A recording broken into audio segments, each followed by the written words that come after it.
Hello, this is a how to play video for the game called Tir Janag. It is an abstract game for two players that simulates the war between two kingdoms and skirmishes, border skirmishes for two kingdoms. So these are the game components. Main board, which you see here, 32 units, 4 types of them, a different number of units, and 2 game pieces for each player. There is a king and queen piece. The board is shared by both players. Each player has main 5 spaces on his board and track, which are used by queen and queen to move forward. Queen cannot move more than this space here, which is called the skirmish space, and king cannot move more than this space here, which is called the throne space. Units are footmen, represented by this little spear, archers, represented by the bow and arrow, horsemen, represented by the horse, and generals, represented by a helmet with a general. The movement and strength are written on the right side of the board, and Roman numerals represents how much each unit can move other units forward, and the normal numbers Arabic are representing how much each unit has a strength. Other places on the board where the king and queen start are called palace. The first space on each player boards is called queen gambit. The first space on each of these skirmish area, the yellow side, is called staging area, and the last space is called just a war. Once the unit enter here, they will be in war. So game setup is quite simple. Place the board in the center of the table. Each player gets his game pieces, puts a queen and king on the palace space. Take all of the units, all 32 of them, and place them in some bag. Shuffle the bag, and then each player will draw one unit. And you will check hierarchy here. From bottom to top, general is higher than the horseman, horseman is higher than the archer, archer is higher than the footman. If you draw 2 of the same, continue drawing until someone gets a higher piece of hierarchy. So for instance, red player has a horseman which is higher than archer, so red player is the first player. Take all the pieces in the bag and you are ready to start. Each turn, each player will draw 2 of the units randomly from the bag, and then he will decide to place one in the queen gambit space and the other one on the staging area space. Place one unit, then execute anything that comes with that unit, if there is anything that you have to do, and then do the same for the other. So do not place the 2 units at the same times. Timing is important in this game. What is the objective of the game? Objective of the game is to, by placing units, 2 of a kind. So for instance, anytime you have duplicates, I'm going to draw some units and we're going to make some example. Depending where you place those duplicates, something different things going to happen. So anytime you have a duplicate unit in the queen gambit space, you will remove both of these units back into the bag, and then the queen will move that many spaces forward depending what is the movement of that unit you just duplicated. So in this case, 2 archers have a movement of 3, meaning that your queen is going to move 3 spaces forward on this track. This is how the queen is moved.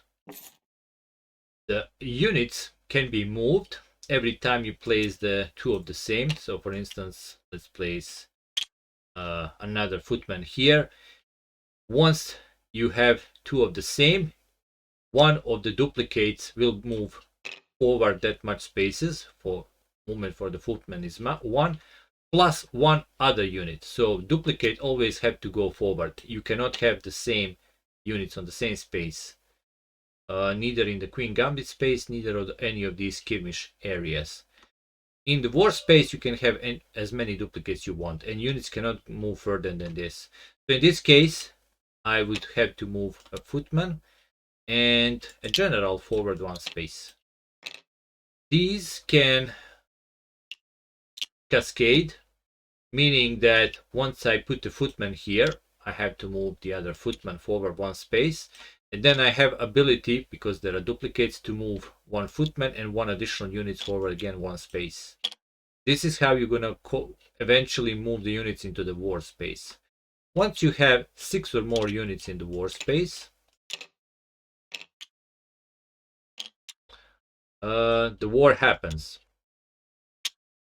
You're going to combine the strength of all the units against the strength of the units of the player. He probably is going to have some if he's playing correctly.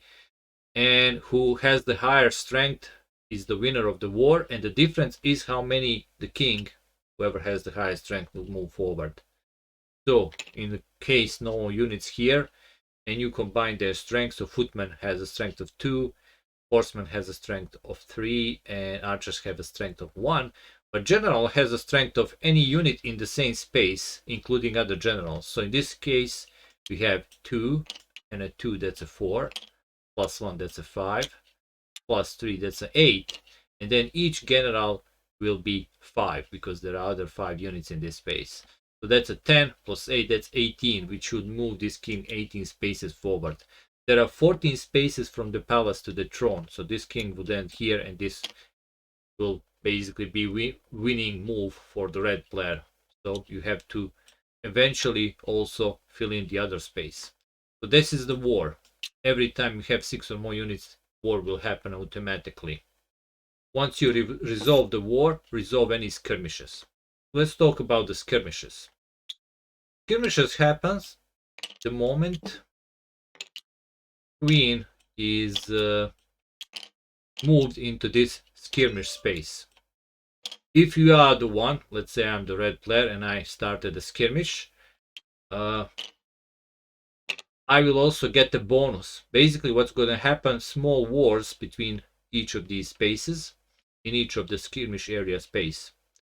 And if my queen has initiated skirmish, my bonus for each unit in the space will be plus the number of the units in the queen gambit space. So in this case, that's a +2 to any strength of the unit already in the space. If I don't have a unit on the space where I have a skirmish, I will not get any bonuses because no units there to add strength to them. So once this happens, you're gonna resolve every skirmish in order from left to right. So here I have a strength of 2 plus 2, that's a 4. Against 2 generals, each of them is basically 1. So that's a 4 against 2. I'm winning with a strength of 4, and the difference is 2, so my king would move 2 spaces forward. And then each unit is going to go back into the bag. Same thing with the wars. Once you resolve the war, each unit go back in the bag. So you will always have some units in the bag. So here, I don't have any units, so I don't get any bonus. So my enemy has 1 archer, which is 1 strength, so his king will move 1 space forward because difference between 0 and 1 is 1. Here I have a general which is 0 strength. If general doesn't have any units around him, he doesn't have any bonus either to strength or movement. Strength of general is the only unit that strength or movement depends on the other units in his space. So here I have a 0, but since he's still units, I do have +2. So that's a +2 to 0, 2 against 1. So difference is 1. My king would move 1 space and this will all remove. After the skirmish is finished, queen goes back to the palace space. The game is played in 3 rounds, and best of 2, whoever moves his king twice in 3 rounds is the winner of the game. So this is Tir Janag, very simple game, but has lots of thinking and actually strategic and tactical things you have to do. Thank you for watching, and see you next time.